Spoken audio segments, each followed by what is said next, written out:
तो दोस्तों आप देख रहे हैं लॉ चक्रा, जहां हम आपको देते हैं लीगल दुनिया के सबसे बड़े अपडेट्स एकदम सिंपल और इंगेजिंग तरीके से। अब जैसे ही दिल्ली में इलेक्शंस के रिजल्ट की वजह से माहौल काफी गर्म हो गया है, वहीं एक और स्टेट के असेंबली इलेक्शंस की चर्चा जोरों शोरों से हो रही है। असल में आज हम बात करेंगे एक ऐसे पॉलिटिकल और लीगल कंट्रोवर्सी की जो महाराष्ट्र असेंबली इलेक्शंस को लेकर छिड़ी हुई है। क्या वोटर लिस्ट में कुछ गड़बड़ हो रही है? क्या सच में 39 लाख नए वोटर्स एकदम से आ गए? और इलेक्शन कमीशन ने इस पर क्या जवाब दिया है? तो चलिए इस पूरे मुद्दे को समझते हैं। सोचिए दोस्तों, अगर एक दिन आपको पता चले कि आपके एरिया में रहने वाले लोगों से ज्यादा लोग वोटर लिस्ट में रजिस्टर हो गए हैं, तो आप क्या सोचेंगे? ऐसा ही कुछ काफी बड़ा इल्जाम लगाया है कांग्रेस के लीडर और लोकसभा के leader of opposition Rahul Gandhi ने महाराष्ट्र के इलेक्शंस को लेकर। और अब इलेक्शन कमीशन ने भी इस मुद्दे पर अपनी तरफ से जवाब देने की बात की है। तो असली सच्चाई क्या है, चलिए बात करते हैं। राहुल गांधी ने एक प्रेस कॉन्फ्रेंस के दौरान ये काफी बड़ा दावा किया कि महाराष्ट्र की वोटर लिस्ट में इनकंसिस्टेंसीज है। उन्होंने कहा कि सिर्फ 5 महीने में,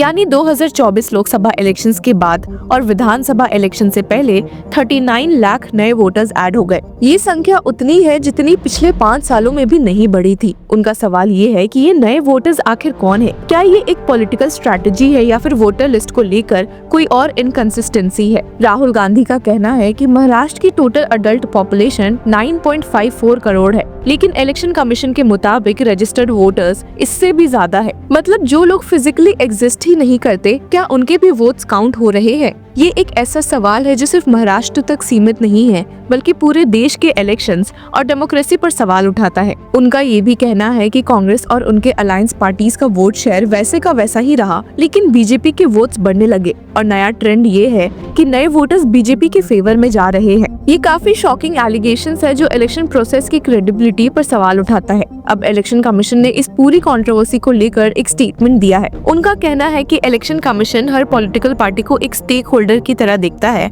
end of course the voters being the prime and deeply values views, suggestions, questions coming from political parties. Commission would respond in writing with full factual and procedural matrix uniformly adopted across the country. यानी अब हम देख सकते हैं कि election commission का detailed response आने वाला है, जो बताएगा कि वोटर रजिस्ट्रेशन के प्रोसेस में किसी भी प्रकार की गड़बड़ तो नहीं हो रही। ऐसे देखा जाए तो अगर सच में वोटर लिस्ट मैनिपुलेशन होती है तो ये रिप्रेजेंटेशन ऑफ पीपल्स एक्ट 1950 का उल्लंघन होगा। वोटर लिस्ट का ट्रांसपेरेंट होना डेमोक्रेसी की क्रेडिबिलिटी के लिए जरूरी है। अगर राहुल गांधी की बात सच होती है तो इलेक्शन कमीशन को एक इंडिपेंडेंट इंक्वायरी शुरू करनी पड़ेगी। आपको याद होगा कि पहले भी वोटर लिस्ट और ईवीएम्स को लेकर कंट्रोवर्सीज रही है। अगर कोई भी पॉलिटिकल पार्टी या सिटीजन इस प्रक्रिया को चैलेंज करना चाहता है तो वो सुप्रीम कोर्ट या हाई कोर्ट में रिट पिटीशन दाखिल कर सकता है। अब जहाँ राहुल गांधी ने ईसीआई से ये सवाल किए हैं, वहीं दिल्ली इलेक्शंस के दौरान हमने आम आदमी पार्टी और ईसीआई में भी आपसी झगड़े होते देखे थे। असल में दिल्ली इलेक्शंस के कैंपेनिंग के लास्ट डे पर आम आदमी पार्टी के चीफ अरविंद केजरीवाल ने देश के खराब होते हुए लॉ एंड ऑर्डर की हालत पर चिंता व्यक्त की थी और chief election commissioner Rajiv Kumar से अपनी ड्यूटी निभाने की गुजारिश की। पर इसके साथ ही उन्होंने ऐड कर दिया था कि राजीव कुमार, जो इस महीने के अंत तक रिटायर होने वाले हैं, उनको देश की डेमोक्रेसी को डिस्ट्रॉय करने के बदले कौन सा पोस्ट रिटायरमेंट पद देने का वादा किया गया है? गवर्नर का पद, प्रेसिडेंट का पद? मैं राजीव कुमार जी से हाथ जोड़कर गुजारिश करता हूँ, कृपया अपनी ड्यूटी निभाइए और किसी पद की लालच छोड़ दीजिए। देश की लोकतंत्र को बर्बाद मत कीजिए। हालांकि इसके बाद ईसीआई ने भी एक ट्वीट करते हुए तीखा जवाब दिया था और स्टेट किया था कि the 3-member commission correctively noted repeated deliberate pressure tactics to malign ECI in Delhi elections, as if it is a single-member body and decided to have constitutional restraint, absorbing such outbursts with sagacity, stoically, and not to be swayed by such insinuations। और चलिए इसी सब के बीच में एक नजर राहुल गांधी के इस प्रेस कॉन्फ्रेंस पर डाल लेते हैं। दो चीजों के बीच में हमें फर्क क्लैरिटी से रखना है। एक है स्पेक्यूलेशन। स्पेक्यूलेशन कोई कह सकता है कि भैया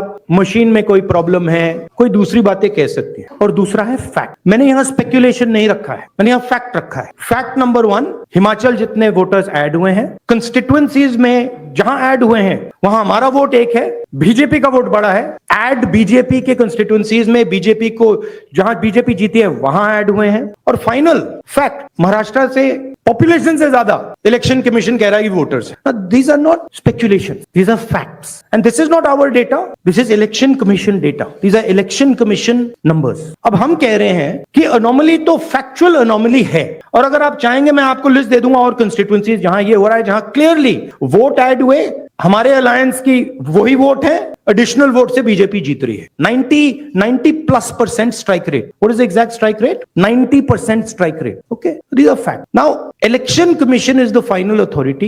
We are asking them, you are not going to be able to explain to us how there are more voters in Maharashtra than the population of Maharashtra. You cannot explain it. So what you need to do is you need to give us now the voter list so we can explain it. And I'm sure if they give us the voter list, we will have another press conference here where the answers to these questions will be available. And so that is why we are asking the election commission again and again. Our party has asked, their party has asked, multiple people have asked, informally we have asked, formally we have asked. Every time the election commission says to us, nothing happened. And my concern is the strategy is to delay and destroy, right? So the answer is election commission needs to give us this data. We are the opposition and they need to give us this data as soon as possible. Next step, frankly, what can it be? The next step is we go to the judicial system, right? Also, we don't actually understand the main issue here. This is actually a small piece of the puzzle. The big piece of the puzzle is voter deletion. We don't know how many voters have been deleted where. We know how many have been added, but we don't know how many have been deleted. We suspect the number of deleted voters is bigger than the number of added voters. We suspect. So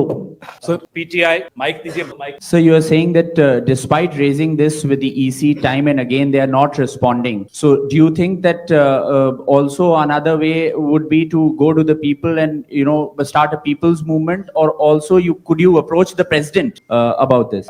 I mean, I just mentioned, I think the next step of this is going to be go to the judiciary. But look, it's surprising to me that the election commission is not ready to give us the voter list. It should be surprising to you, right? There should be no reason for them not to give us the voter list. To me, the only reason possible for them not immediately giving us the voter lists of both these elections is that there's something wrong and they know it, right?